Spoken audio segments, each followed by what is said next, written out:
Good day! Here are the stories for the Manila Times for Saturday, October 9, 2021. Vice President Maria Leonor Leni Robredo has closed the door on efforts to unify the opposition after she failed to come to terms with other key presidential candidates. Speaking at a virtual press conference from her office in Quezon City on Friday, Robredo said she would focus instead on uniting the Filipino people. Robredo said she and the other presidential contenders, who she did not name, could not reconcile their differences, particularly when it comes to running the country. Robredo said there were limitations that prevented the talks from reaching a consensus, but she did not go into detail. She also shrugged off the statement of President Rodrigo Duterte that he would be her worst nightmare if she decides to seek the presidency.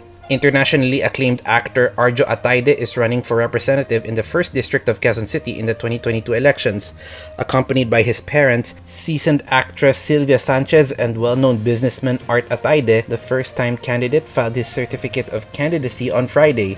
Citing education, healthcare, employment, the welfare of COVID-19 frontliners, and an end to West Riverside's perpetual problem of flooding, Ataide, whose critically praised political thriller series on Netflix, Bagman, presents the shocking reality of greed and corruption in government, vowed to serve the 1st District of Quezon City faithfully. Presidential Advisor for Entrepreneurship Jose Maria Joy Concepcion III on Friday lauded the government for heeding the call of the business sector to relax health protocols for travelers, saying it would help in ramping up economic activity in the last quarter of 2021. Concepcion made the statement after the Interagency Task Force for the Management of Emerging Infectious Diseases revised testing and quarantine protocols for travelers from countries and territories where the COVID-19 threat had been downgraded. A Filipino is one of 2 journalists to be awarded the 2021 Nobel Peace Prize. Rappler chief Maria Ressa and Russian newspaper editor Dmitry Muratov were jointly given the prize. Ressa is the first Filipino to win a Nobel Prize of any category.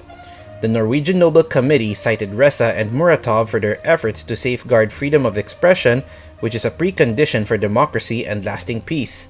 Ressa in 2012 co-founded Rappler, a news website that has focused critical attention to the Duterte regime's controversial, murderous anti-drug campaign, the Nobel Committee said.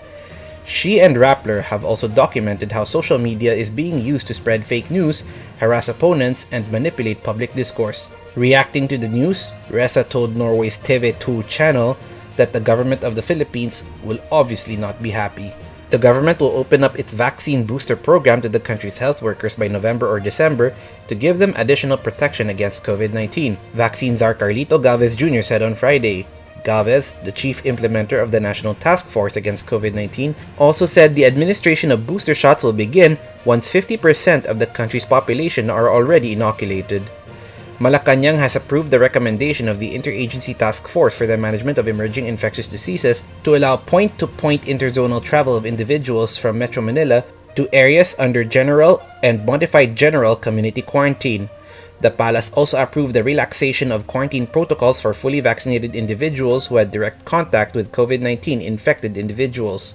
Palace spokesman Harry Roque Jr. said on Friday the decision was taken during an IATF meeting on Thursday. Over to business, the Bangko Sentral ng Pilipinas believes that the country's expanding debt burden is not yet alarming given its composition. While the debt to gross domestic product ratio is the correct metric to gauge the Philippines' debt load, Bangko Sentral Governor Benjamin Diokno said it is still vital to look at the underlying composition of the obligation in a press conference on Friday. In sports, undefeated per featherweight Christian Pitt, the Golden Boy Lorente of General Santos, will fight Ernie the Rock Sanchez of Zamboanga del Sur on October 23 at the Barangay Bawing Basketball Court in General Santos. Lorente and Sanchez used to be sparmates at the Sandman Boxing Gym in the same city.